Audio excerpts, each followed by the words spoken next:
clear tu te in zawa in chibai vek bule tu tum kan video a chuanin thil mu nom danglam tak mai kan clear ho le do na tu tum kan clear tur chu hei chepa le rule chongkor anin suala mu nom khop mai he thil hi ke pon ka en gun khop maya thil danglam tak mai ni in ka ria amaro chu lo mu to point om nual mai theya lo mu to kha chuan in hriathiam vek tura kan nga ya hei chongkor hian in e tum jok nge chepa ka ti mai hei the hlei chepa nin ka ria hian in e tum jok nge in e ton an tum ve nge phei chu ka hrilawa anin beina sak khop maya anin sual na sak khop maya he tiang hian in an lo in tin an lo in sual boina samaya anin ne tok ang ring khop maya chu mi video chu kan clear ho don ani a mu nom danglam ve khop mai he thil hi engpon isela tuna in clear ho phut mai tiang o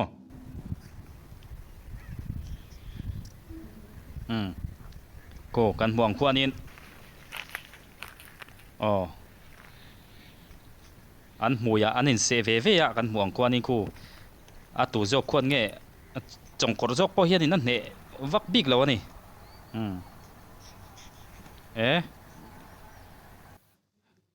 hei chongkor ni in ka ria khu han en chiang ula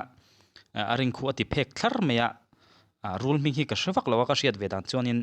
chongkor ni tura kan ngai thlangota hei he ta hi chepa kan tia chepa ai chon lian deuh mai the hei chepa ni om tak in ka ria hi po hi sei riau in ka ria engpon ni sela kan soi sual mai the poka nam khop mai hei chuk chiang tuk chepa zo khwani na muya an se ve a anin ne tok khop mai khu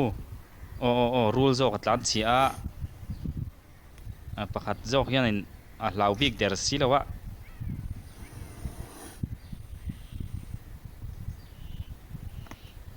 aringan tun han beile ta chepa hian lau lo khop mai hei an muya tak hanin fop le zewa hei an enila rule hi lian pa ngai tak mai ani chongkor laun ani ni pon chongkor lian tak chongkor puitling lian tak ani tura ka ngai hei han en ula alen zia ku chepa ne khuanin adol mai thei bik lawat rule hian in dola tum nge chepa hian e tum jok nge phei chu ka hrelawa anin sual na sakhop mai hei he thil hi ngonga ti phek thlara rule jok hianin an tlan che rule hian hlau zo deuh jok manin ka hria wan se velea khai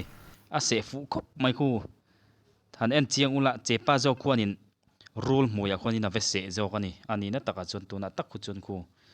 rule khuan tingai na vaka hrelo ku a se bet tlat maya han ti blur dawanga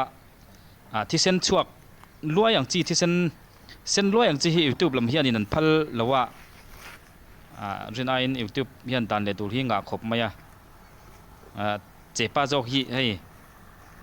thi sen khu chuak to to muya khwan ning ka ria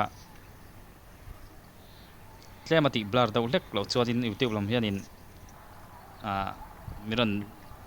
rem ang ti te po hloma anin ne tok ka ti do nge khu anin fop le to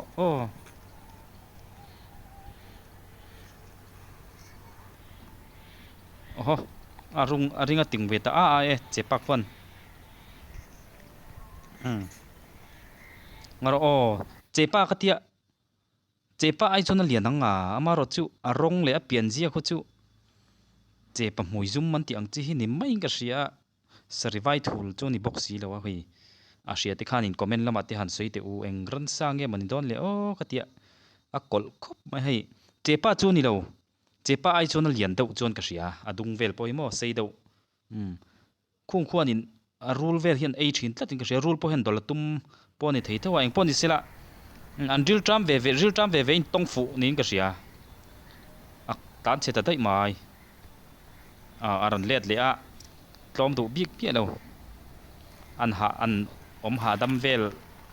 pot nin ka ria anin da hạ đâm về là ari ta sul su o a hlau ter mai si lo pakhat la hian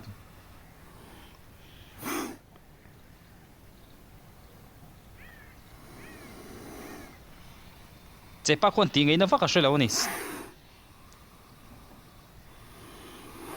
anak ne man se le zewa hai vela an dek vela a chuk futeu tuk o a muya taka han fob le tika a se le a chepa zo hian an se ni khu han en te u khu a chuan rang ni rule hian va chuk lai khanin chepa zo khu ni lo ham alo muam man dei to ni anin beitok ve hle na tlan cheta e rule o chongkor zo ka tlan cheta chepa hian in rule chukhi holo man le o katia hei ve le thung hi hei po na china mi ang tho khania amaro chu ei chu arong ku au deu ania adum deu lek lek a benga khwanin tlemin varatin rule po hi hei saphai ang zia deu alani hi hei chu dang deu an va nim deu da da a hlau ve deu chu ni avaliak zeu zewa atui don lo ti nge mon don le o avaliak ang deu zeu zewa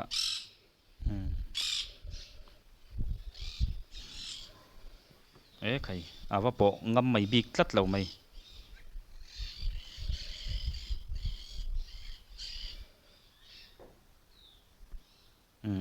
e se ngam mai bik tlat lo mai ava niam da da rul la khu lo in ring na sa mai se khu mai te phul lar mai meron se vai jong ka chuk popang che alo ti ni om takin lo in ring ve ran mai ani poko atu zok chen nge a thi pui don hetiang ran sa in bei hi ma ni thi pui thak kopin an ei tur zon dalawa hin in liam ve thina achu tiang chu ani hei po hi thelei dum sarivai thulang to khwanin ava nim da asa tui don em ava ti nge va se ngam mai bi lo se trep le khai ai tin to chung rei le mai a rul la khu lo in ring ran mai sia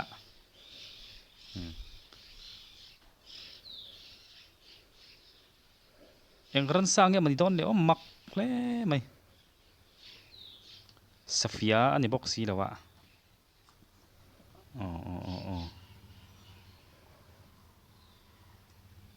ase ngam chi lo chu ni mai te pu lar me go rul ko anin miron se vai chuanin i chaldara tak hanin ka chuk popang che ati ni ngei tur ni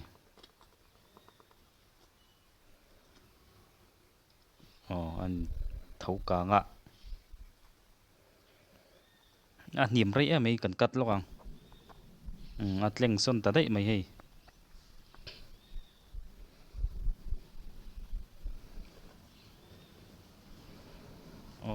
mai ave se don atleng bo lawa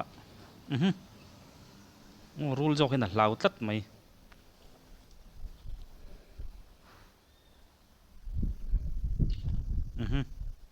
rang van hoya tlenga oho awa nei chil ngam mai lawa hei sate jok yanin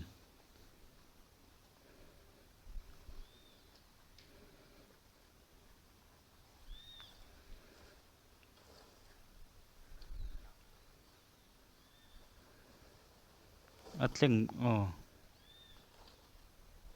alu ave khata va se fu zeu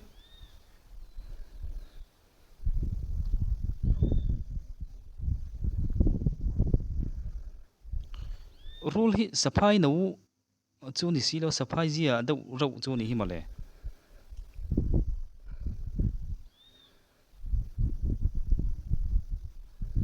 sate hei asari vai thulang do hianin rule hi ei zo ka tum nin ka ria ka mu dana chonina a bei ma chatu awa tang tlat maya amaro chu a film khur takin an ti kwal vela oho se fu ta Y tlat que hizo mai caga, qué maestro. Esto en el patio de casa, gracias a Dios, no sé por qué salí a ver y me encontré con esto, mira. Así que no tuve se fu le te más ule que mi kha grabarlo. Si no la mataba, la va a matar yo, lejos no se iba a ir, obviamente. Pero esto es para que vean a la altura que estamos y ya están saliendo. ching fu ta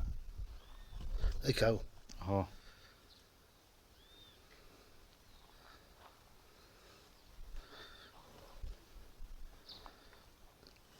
angam mai big lo Está tlat claro que el mai uno no es mío, es salvaje también, ¿no? Los encontré los dos aquí en el patio de casa. Aparte de lo que es, ¿no? A ella, bueno, no se va a preocupar porque te preocupa por otra cosa, pero el hurón ni se preocupa que esté yo, te mete a pelearla nomás. Mira, mira, mira, mira, mira, mira. anok ta dur tor Qué mai bárbaro. se fu ta chai chai Ya la desarmo, ¿no? alu hi chu tum ve ni sa te jok hian alan dana Te digo que chuan en este momento debe estar a 2 o 3 hi metros, hi thing ta yo de los dos.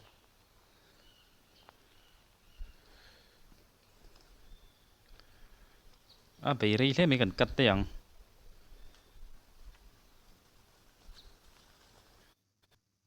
che be khan maya nok alu a se fu ta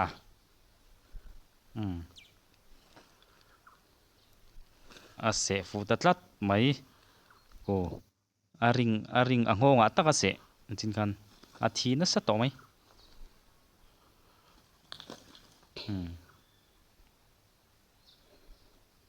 alan dana chuanin hei rule hianin ei tur om chukluma dol tur om sok tak ni amara chu changlo khana sate zo hin ei tum tlat maya mak ve khop mai yang ran sang ge mani phia ni don le o Quédate, katia así de pedazo. se lum to atlan thau thau mai Sí, lom compa.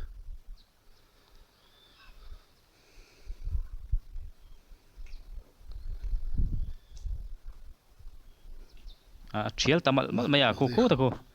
Mira lo dejo tranquilo así le hace pedazo. Pues no quiero de eso, vaca. top chep to khati de zong kha ni maya hei ran sa hi mak tak takan tam khop mai ei ton theu an ni ya rule po hian in ai te chu dol ve thowa tin hemi sate po hian in alo ei reng thin mai lo ni ya ka ye mu nom ka tin sa khop mai hatiang ran nung kal dan vel in ei chon dan vel video nge mai han en hi man hla ka tia mu nom ka ti khop maya Ya después vienen los chicos y estas andan acá, así que no, hay que tener cuidado. Listo. Ya está. ei Tiene su tamal trofeo mai bien ganado porque la peleó bien el tipo. ole khati jong kha ane mai ro si o mi ta tlai mu nom dang dai ve maya mu nom in ti zong te alo ni tai ta ron chok chok ani ye ole clear tu te in zawai mang thavek ule